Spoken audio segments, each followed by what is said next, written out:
hello student metric परीक्षार बारे आजिरे परा आमी मैथ्सर चैप्टार वाइज कमन क्वेश्चन्स बिलाक तुमालुকক देखाबले गई आसु आरो ए कमन बिलाक आमी तुमालुকক एने दि थका नाइ आरो एबिलाक आमी धुनियाके बहुतो क्वेश्चन पेपर आरो आगर प्रिवियस इयरर क्वेश्चन पेपर बिलाक आमी भालके चाइ आरो हाफ इयरली तुमालुকৰ सेकेंड यूनिट टेस्ट एबुर क्वेश्चन पेपर आमी बहुत डिस्कास करार पिছত आमी ए क्वेश्चन्स बिलाक सिलेक्ट करिसु तुमालुকৰ किन्तु तो तुमालुকৰ मैथ्सर प्रथम 4टा चैप्टार अलप इजी আছে तो এই प्रथम 4টা चैप्टार तुमालुके ভালদৰে গুটেইখিনি কৰিবলে ট্ৰাই কৰিবা কিয়নো তাতে মানে এটা নিয়মটো এটা আছে কিন্তু ম্যাথছ বিলাক বহুত আছে সো তোমালোকে প্ৰথম 4টা চেপ্টাৰ অলপ ভালকে চাবা তো আমি তোমালোকক কমন দিম চেপ্টাৰ 5 ৰ পৰা পঞ্চম অধ্যায়ৰ পৰা তোমালোকক আমি কমন দিবলৈ গৈ আছো তো তোমালোকৰ পঞ্চম অধ্যায়ৰ নামটো হৈছে সমান্তৰ প্ৰগতি তো ইয়াতে তোমালোকক সব কোৱেশ্চন তোমালোকে প্ৰেক্টিস কৰিব নালাগে টিক পৰীক্ষাৰ কাৰণে তোমালোকে আমি বাছি দিয়াখিনি যদি ভালদৰে প্ৰেক্টিস কৰা তেতিয়া কিন্তু তোমালোকে ভাল এটা মাৰ্কস পাই যাব পাৰিবা তো ইয়াতে তোমালোকৰ অনুশীলনী 5.1 তো ইয়াতে তোমালোকৰ 1 নম্বৰ 2 নম্বৰ এইবিলাক তোমালোকৰ চাব নালাগে এইবিলাক একো নাহে তোমালোকৰ তাৰ পিছত তোমালোকে ম্যাথছৰ ক্ষেত্ৰত তোমালোকে চাবা যে উদাহৰণ 3 চ্যাপ্টাৰ 5 ৰ উদাহৰণ 3 টো তোমালোকৰ বাবে বহুত ইম্পৰ্টেন্ট হয় 2,7,12 এটা সমান্তৰ প্ৰগতিটোৰ 10তম পদটো নিৰ্ণয় কৰা এই প্ৰশ্নটো তোমালোকৰ বাবে বহুত ইম্পৰ্টেন্ট হয় তোমালোকে উদাহৰণ 3 টো চাবা আৰু লগতে তোমালোকে উদাহৰণ 5 টো কিন্তু তোমালোকৰ বহুত ইম্পৰ্টেন্ট হয় তোমালোকে উদাহৰণ 5 টো एग्जांपल 5 টো তোমালোকে চাবা তাৰ পিছত আকৌ তোমালোকে एग्जांपल 7 দুটা অংক বিশিষ্ট সংখ্যাৰ কিমানটা 3 ৰে বিভাজ্য এটো তোমালোকৰ ইম্পৰ্টেন্ট হয় আকৌ एग्जांपल 8 টো ইমান ইম্পৰ্টেন্ট নহয় তোমালোকে চাব নালাগে এটো তাৰ পিছত ডাইৰেক্ট তোমালোকে চাবা উদাহৰণ 10 টো তোমালোকৰ বাবে ইম্পৰ্টেন্ট হয় তাৰ পিছত আকৌ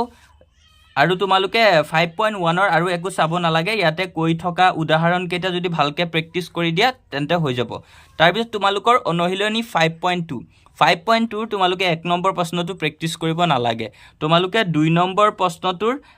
তলৰ প্ৰতিটোৱে শুদ্ধ উত্তৰটো বাছি লোৱা আৰু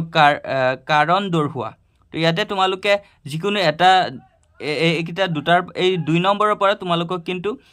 এমসিকিউ এটা দি দিব পাৰে ইয়াৰ পৰা তো তোমালোকে এটো এমসিকিউ টাইপৰ কোৱেশ্চন হয় 1 আৰু 2 দিয়া আছে তো এই দুটা তোমালোকে অলপ ভালদৰে চাই লবা এই দুটাৰ পৰা এটা এমসিকিউ আহি যাব পাৰে আৰু লগতে তোমালোকৰ তলৰ সমান্তৰ প্ৰগতিসমূহ খালি গড় কেইটাৰ লুপ্ত পদসমূহ নিৰ্ণয় কৰা তো ইয়াতে তোমালোকৰ 1 আৰু 2 এই দুটাই তোমালোকৰ চালে হ'ব আৰু বাকি ইমান চাই থাকিব নালাগে ইয়াতে 4-5 নম্বৰ লৈকে আছে এইকিটা তোমালোকৰ চাব নালাগে তাৰ পিছত আকৌ নেক্সট তোমালোকে কোৱেশ্চন নম্বৰ 4 আৰু কোৱেশ্চন নম্বৰ 5 কোৱেশ্চন নম্বৰ 4 আছে 3 8 13 18 সমান্তৰ প্ৰগতিটোৰ কোনটো পদ 78 তো এটো ইম্পৰ্টেন্ট হয় 4 নম্বৰ কোৱেশ্চনটো তোমালোকৰ বাবে বহুত ইম্পৰ্টেন্ট হয় তাৰ পিছত আকৌ তোমালোকৰ 5 নম্বৰ কোৱেশ্চনটো ইম্পৰ্টেন্ট হয় আকৌ তোমালোকৰ 6 নম্বৰ প্ৰশ্নটো তোমালোকৰ কৰিব নালাগে এটো ইম্পৰ্টেন্ট নহয় 7 নম্বৰ প্ৰশ্নটো তোমালোকৰ ইম্পৰ্টেন্ট হয় 8 নম্বৰ 9 কোৱেশ্চন নম্বৰ 9 টো ইম্পৰ্টেন্ট 10 11 টো তোমাৰ ইম্পৰ্টেন্ট নহয় হিমান সো তোমালোকে 10 and 11 কোৱেশ্চন টো প্ৰেক্টিস কৰিব নালাগে কোৱেশ্চন নম্বৰ 12 13 14 এই তিনিটা কোৱেশ্চন কিন্তু তোমালোকৰ বাবে ইম্পৰ্টেন্ট হয় আৰু লাষ্ট তোমালোকৰ 18 নম্বৰ কোৱেশ্চন টো ইম্পৰ্টেন্ট হয় তো তোমালোকে 5.2 ৰ পৰা আমি ইয়াতে ৰেড কালাৰ ৰাউন্ড কৰি দিয়া কোৱেশ্চন কেটা ধুনিয়াকে ভালকে চাবা প্ৰেক্টিস কৰিবা তেতিয়া তোমালোকৰ 5.2 ৰ বাবে হৈ যাব আৰু 19 20 এই কেটা নালাগে তোমালোকৰ এইকিটা ইমান তেনেকা ইম্পৰ্টেন্ট নহয় তো তাৰ পিছত আমি নেক্সট আগবাঢ়িছো ইয়াতে তোমালোকে এটা एग्जांपल পাবা एग्जांपल 11 তো এটো তোমালোকে চাই লবা এটো ইম্পৰ্টেন্ট হয় তাৰ পিছত আকৌ एग्जांपल 15 টো তোমালোকে অলপ ভালদৰে চাই লবা এটো শৰ্ট হয় বহুত শৰ্ট এটা ম্যাথছ হয় একদম ইজি আছে তোমালোকে ভালদৰে চালে এবাৰ বুজি পাই যাবা তাৰ পিছত তোমালোকৰ আহি গল 5.3 তো 5.3 তোমালোকৰ 1 নম্বৰটো ইম্পৰ্টেন্ট নহয় কৰিব নালাগে 2 নম্বৰটো ইম্পৰ্টেন্ট নহয় 3 নম্বৰ এইকেটা তোমালোকৰ এটাও কৰিব নালাগে এইবিলাক কেতিয়াও নাহে